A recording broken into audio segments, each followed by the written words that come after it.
altura, tínhamos os avós para cuidar, ou havia outros Eu auxílios. andava ali tudo na rua com os amigos, não havia nada, ninguém cuidava de mim. E agora trabalham os dois, trabalha o pai, trabalha a mãe, não é? Há os horários, e eu acho que no fundo também as escolas, como instituição, também foram cedendo e correspondendo às necessidades da própria sociedade. Agora as crianças, em tempo de permanência, desde que vão para a escola, mais os ATLs e centros de estudo, acabam por ter um dia de trabalho mais longo do que um horário de trabalho, não é?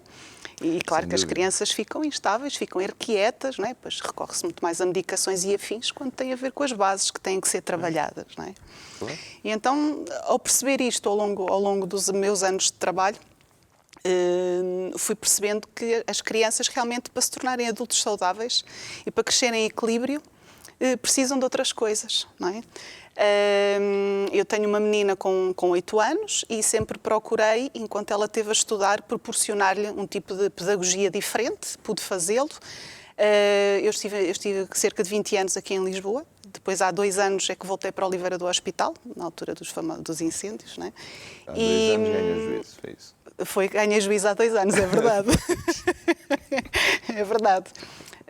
Fui ganhar qualidade de vida e voltar às origens. E já fugi daqui há 8 anos também para a aldeia. Exatamente. E foi o melhor que fiz. E, portanto, em Lisboa procurei sempre dar um bocadinho esse tipo de pedagogia alternativa à minha filha. E ao ir para Oliveira do Hospital deparo-me com uma realidade onde não existem essas alternativas, porque só existe o ensino tradicional, não é? Claro. Não sendo coadjuvante com esse tipo de ensino, procurei criar este projeto, Claro, assim, de repente, não é? E sim, e lancei este projeto. Portanto, foi em fevereiro que fui à DGEST em Coimbra, ao Ministério da Educação, e tive a aprovação do projeto em 2 meses. Que foi fantástico, é verdade. Foi em Portugal? Não parece. Eu marquei-me, obrigada, foi um desafio, porque esta filosofia, que depois vou partilhar, a base da filosofia, foi partilhada com as pessoas responsáveis e não havendo nada no distrito de Coimbra, e acreditaram no projeto e consideraram realmente que era uma mais-valia, e tivemos a homologação do Ministério da Educação. E então pudemos abrir o ano passado, não é? Tem sido um ano de muito trabalho, de muito esforço. No início do ano letivo, foi? Abrimos em agosto com a colónia de férias e depois em setembro começámos já com o pré-escolar. Tem desde os 3 aninhos, pré-escolar, primeiro ciclo, tem centro de estudo e ATL, tem as festinhas de aniversário, tem centro de explicações, portanto, acaba por ter, é uma escola que acaba por ter todas as valências que são necessárias ao desenvolvimento da criança. Pronto. E vamos continuar, portanto, já estou a trabalhar para a homologação do 2º ciclo, portanto, é continuar a acreditar que as coisas têm tudo para continuar. A Cláudia também teve que reunir uma equipa multidisciplinar, sim, sem dúvida, de profissionais. Sim, a primeiro ciclo, coordenadora, não é, pré-escolar, a psicopedagogia também, para a vertente de centro de estudo, que tem uma abordagem diferente, porque os centros de estudo normalmente é para fazer trabalhos de casa, ponto número 1, e recuperar déficits que a criança vai construindo. Não é? Ali o nosso centro de estudo funciona de uma forma diferente daquilo que é habitual. Portanto, as crianças que nós temos são as da escola, mais aquelas que podem vir do ensino público, depois de acabar o seu dia de aulas. E as acolhemos. Portanto, acabamos por ter as portas abertas para os nossos e para aqueles que são do concelho. E esse tipo de abordagem. Portanto, há um auxílio nesse sentido dos trabalhos de casa e afins das crianças, mas, sobretudo, do acompanhamento individual delas. Não é? E a Nádia, que é coordenadora do Centro de Estudo, ela é formada em psicopedagogia, que o que ela procura é perceber as características de cada criança, as necessidades de cada criança e ajudá-las a estudar. Porque não adianta fazer só trabalhos de casa se não houver organização, métodos de trabalho, métodos de estudo. Não é? E essas são as bases do nosso trabalho, que às vezes estão na faculdade e não sabem estudar. Correto? Porque falta metodologia. E depois há um espaço de abertura onde estas crianças podem brincar, podem ir para a rua, podem assistir às nossas atividades da escola. Portanto, acabam por ter as 2 valências para brincar antes de ir para casa, para não ser só estudo. E acolhemos quem vem do nosso primeiro ciclo e também as crianças que saem das escolas de Oliveira do Hospital e arredores e que vão para a nossa escola, para o ATL e para o Centro de Estudo. É uma filosofia muito nórdica. É. Os países nórdicos, eles são... Mas agora também é uma filosofia já portuguesa, não é? Já, pelo menos em Oliveira do Hospital. E já vi espero, que e sim. espero que se espalhe, porque acho que é por aí também, não é? Portanto, toda essa base que é centrada na criança. Pois. E como é que vocês fizeram para entrar mesmo na comunidade? Ou seja, ir ao Ministério da Educação, apresentar Sim, o projeto, é uma certo. coisa. Agora, no terreno, apresentar isso à população... Tem sido como um é que foi? esforço. No fundo, foi criar essa homologação, portanto, esse reconhecimento do Ministério da Educação, e depois, com muita divulgação e muita projeção, não é? Procurar dar a conhecer o projeto.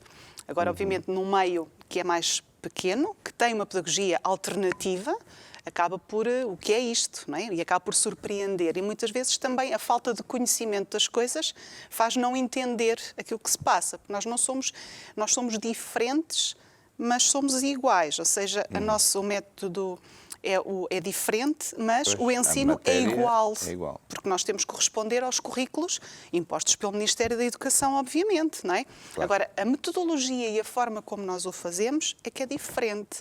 Porque enquanto no ensino tradicional nós temos, imagine, 20 crianças numa sala de aula ou 25 crianças numa sala de aula, as crianças têm que ir ao encontro desse currículo, não é? Por isso é que há ensinos complementares, porque há crianças que não têm ritmo para acompanhar. Sim.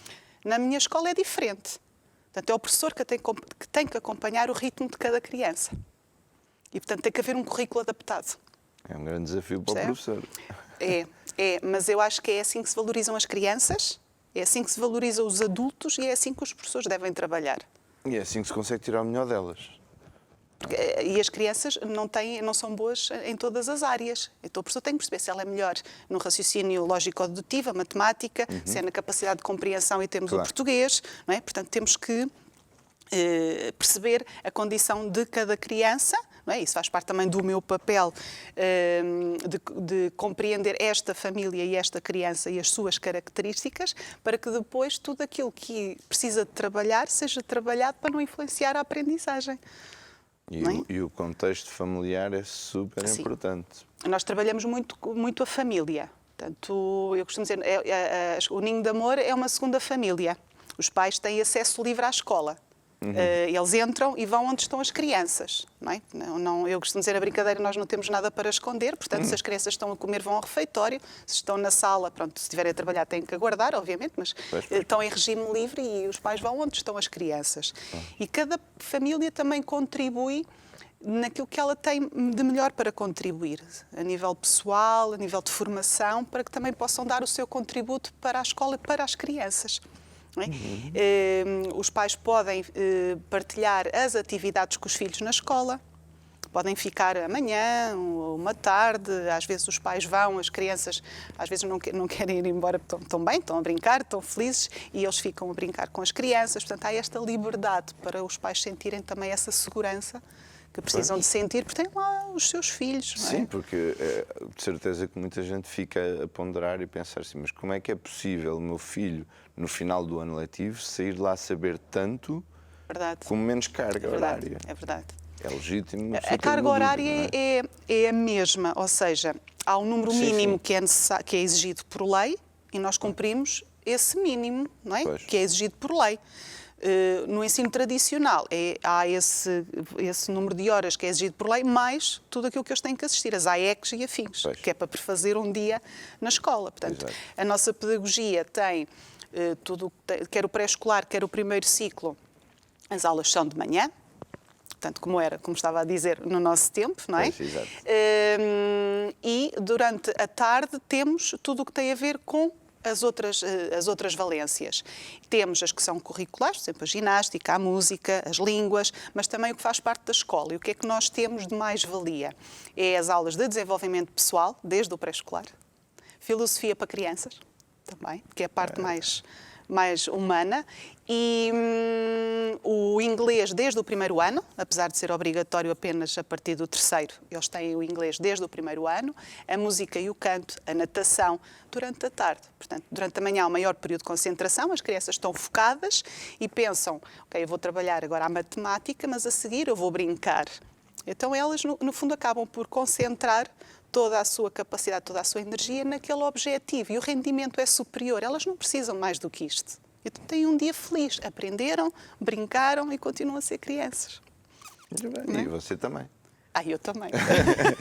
Está eu rodeado também. de tanta criança. Sim. Rejuvenesce uma pessoa. Muito. É mais, as pessoas pensam, isto é de puxar os cabelos e não. Não. E depois aquilo que é maravilhoso é nós vermos diferentes faixas etárias. Nós temos os 3 anos, não é? Até aos 5, 6, depois o primeiro ciclo e depois temos as do centro de estudo que são mais crescidinhas. E então acabam por cuidar uns dos outros. E nós temos as faixas etárias, que cria responsabilidade. Portanto, nós temos meninas, crianças do primeiro ciclo que ajudam, por exemplo, a adormecer ou a ir à casa de banho dos mais pequeninos. E sentem-se especiais e crescem, porque as crianças precisam de ter autonomia e independência, não é? Sim, e estão juntinhos uns com os outros.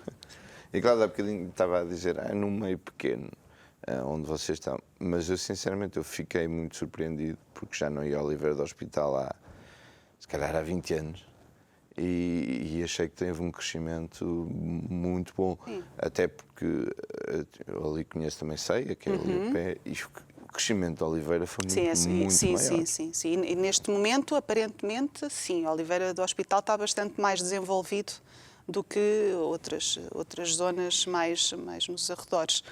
Então, eu fui para lá no fim de semana e aquilo era um deserto, não se via ninguém. De repente, na segunda, quando saio de casa de manhã, vejo um mar de gente na rua. E eu, que é isto? Tanta gente. Não, tem. Realmente, fiquei mesmo muito surpreendido. Portanto, você, de certeza, lá não tem falta de crianças. Porque... Não, assim, para o primeiro ano correu bem, porque é uma novidade, repare, não é? Porque nós lançámos a escola com a filosofia que está identificada, que é a pedagogia holística. E no início as pessoas dizem, mas o que é isto? Pois. Pedagogia holística é estranho. Pronto, se é estranho, normalmente o que é que o ser humano comum associa? É mau. É estranho, é diferente, é negativo. Então vale mais não chegar perto, não é? Pronto, depois há os mais curiosos que procuram saber. Pronto. A pedagogia holística significa única e exclusivamente que nós, como seres humanos, temos várias valências dentro de nós. Nós temos a componente mental, temos a componente emocional, temos a componente física e o nosso eu superior, a nossa personalidade, não é? Portanto, é holístico porque cada criança e cada família que vai para a escola, nós temos de ter em consideração todas estas dimensões da criança, porque a criança não é só comportamento, a criança não é só aquilo que nós visualizamos.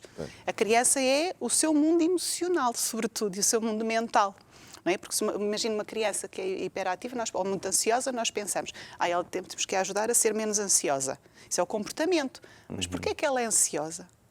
O que é que está no coraçãozinho dela? O que é que está no pensamento dela? E se nós não trabalharmos essa parte, nós nunca vamos ajudar a que esta criança seja menos ansiosa.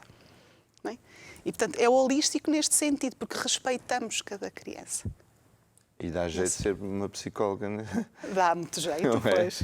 Porque claro nas escolas públicas não temos lá psicólogos para terem também esse olhar sobre o ser humano, que é a criança. Não é? Portanto... E também pelos requisitos, não é? Porque mesmo que os professores tenham essa boa intenção de poder ajudar, há poucos recursos no ensino tradicional, não é? É um professor para 25 crianças.